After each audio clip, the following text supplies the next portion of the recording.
Halo semuanya, perkenalkan nama saya Sarah dan Suaminya. iya namanya Muhammad Kurnia Bijaksana atau panggilannya Aksa. Aksa ini juga founder dari Evolution Trading. Nah, Iya.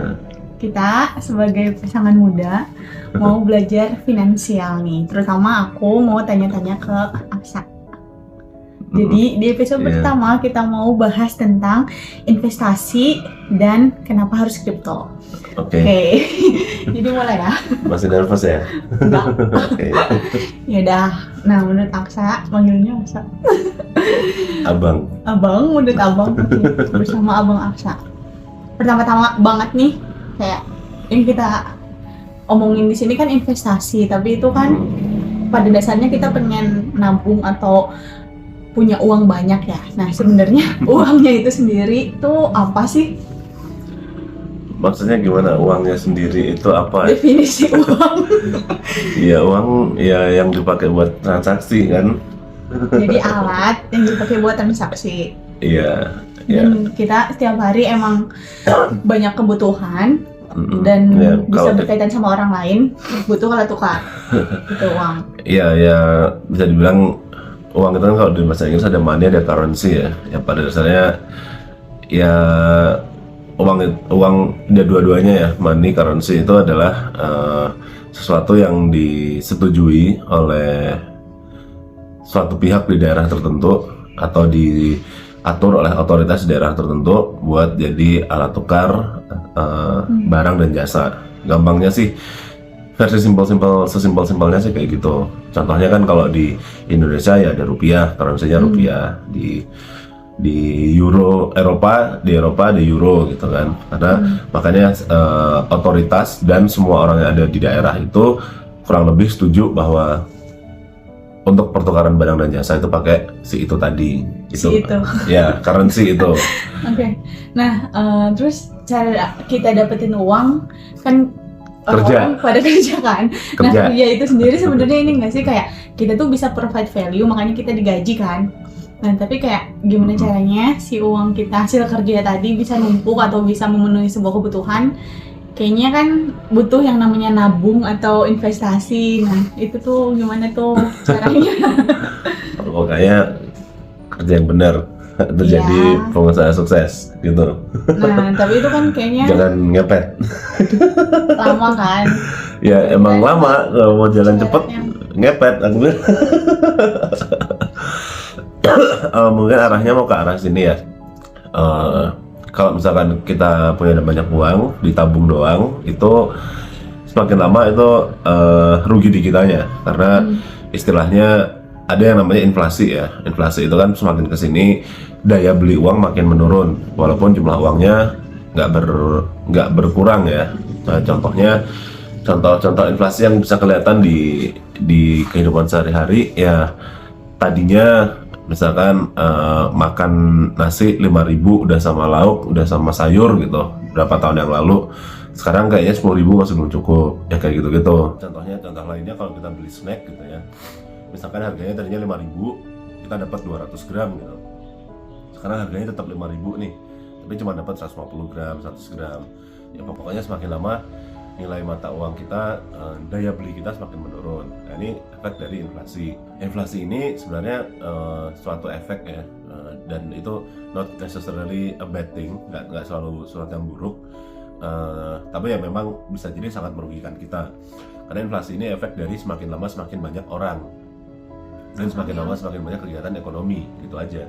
Ya karena misalnya ada 100 juta orang di Indonesia, jumlah uang yang beredar segini.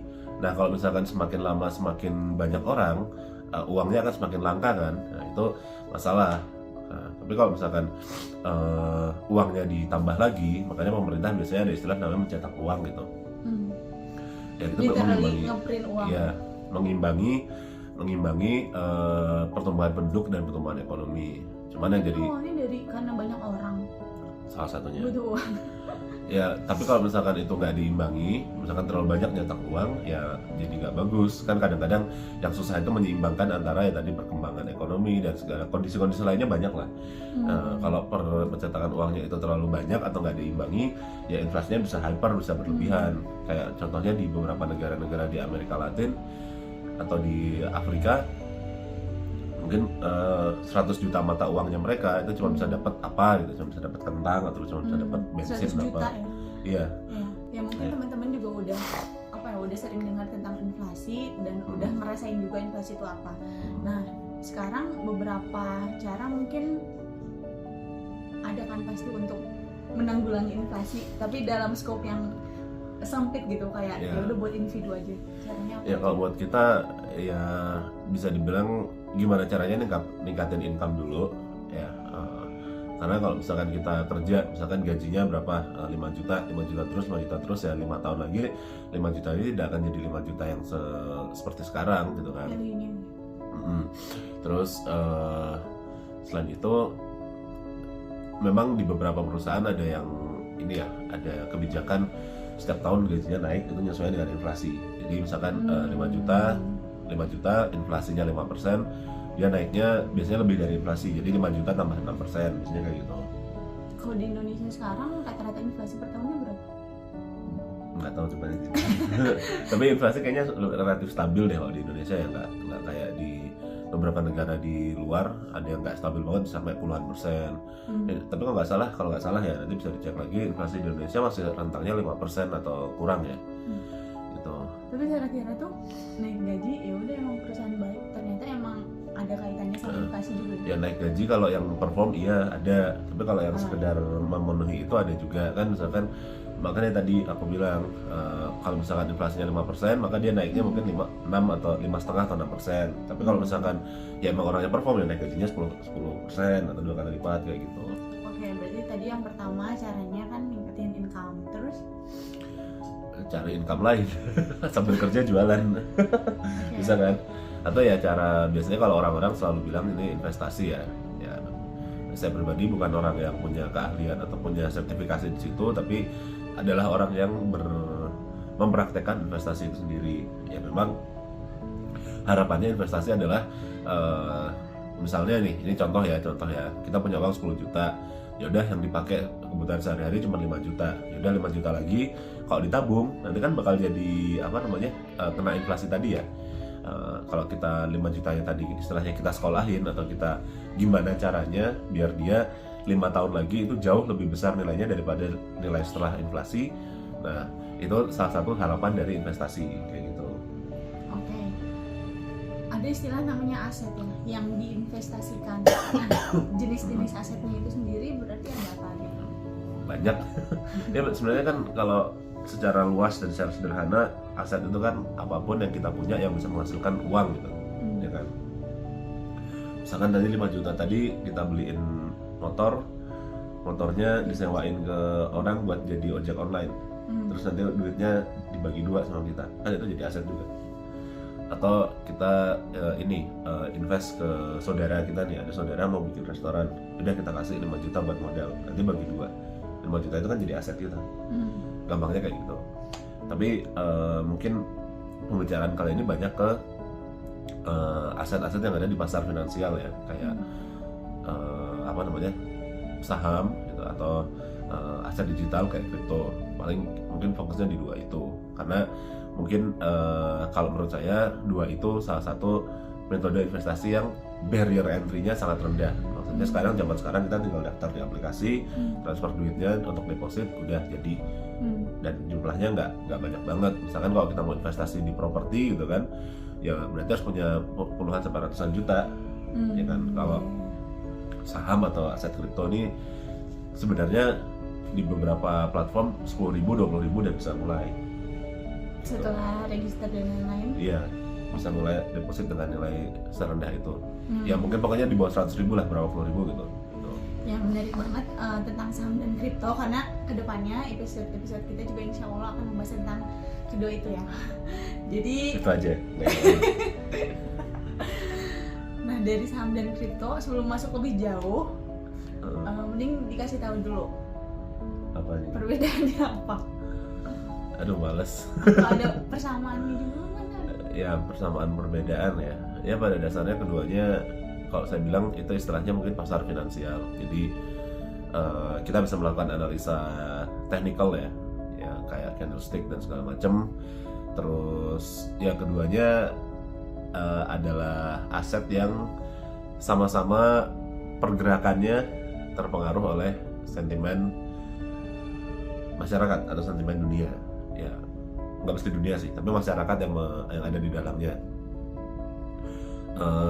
Kalau kita lihat, kita kilas balik lagi, antara saham dan kripto dua-duanya sama terpengaruh pada saat COVID dulu. Nilainya turun jauh, terus habis COVID dinyatakan pandemi oleh WHO, habis turun jauh, mulai naik, terus sampai jauh banget, sehingga ada istilah angkatan COVID. Jadi itu orang-orang yang masuk pada saat COVID dan cuan.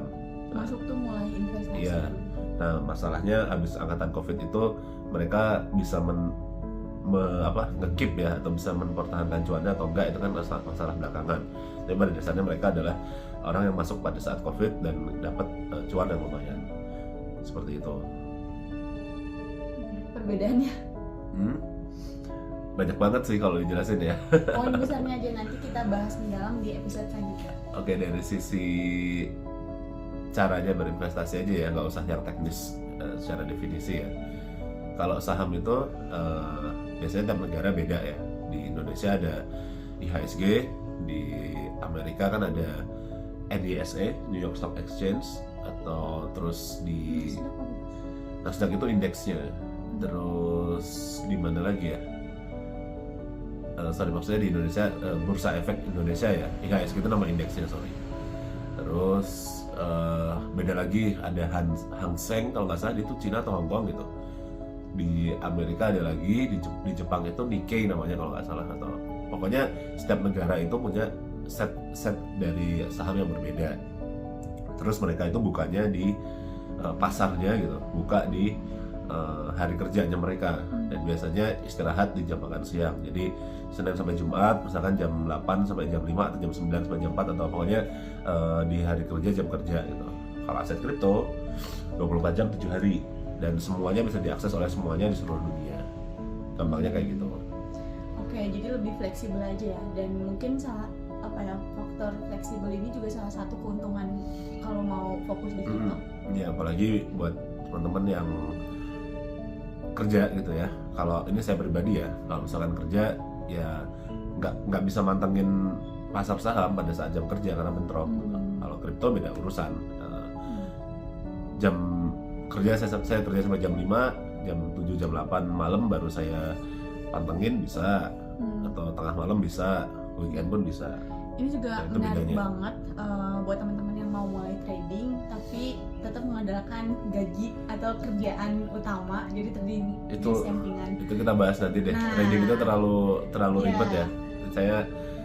Saya pribadi sering ngebahas tentang trading dan gimana susahnya trading. Nanti kita bahas berpisah ya. Pada dasarnya ya trading itu jadi salah satu tool saja, tapi ini sangat-sangat beresiko dan sangat-sangat berbahaya lah buat kondisi finansial kalian kalau kalian nggak siap, gitu aja. Betul. Tapi untuk teman-teman yang mau kenalan lebih dulu tentang dunia trading, bisa follow juga. Ada channel Telegram di Evolution At Trading, Evolution. @evolution_trading, @evolution_trading. Ada juga Instagram di Evolution Trading disambung. @evolution_trading, atau bisa Iya. juga ke akun Instagramnya @mkwijaksana, dan juga belum bahas itu. Oke, Ya udah. sekian buat episode pertama pengenalan tentang investasi. Next kita akan bahas lebih jauh, lebih dalam, dan mungkin lebih teknikal. Makasih buat teman-teman yang udah nonton. Ada. Dah.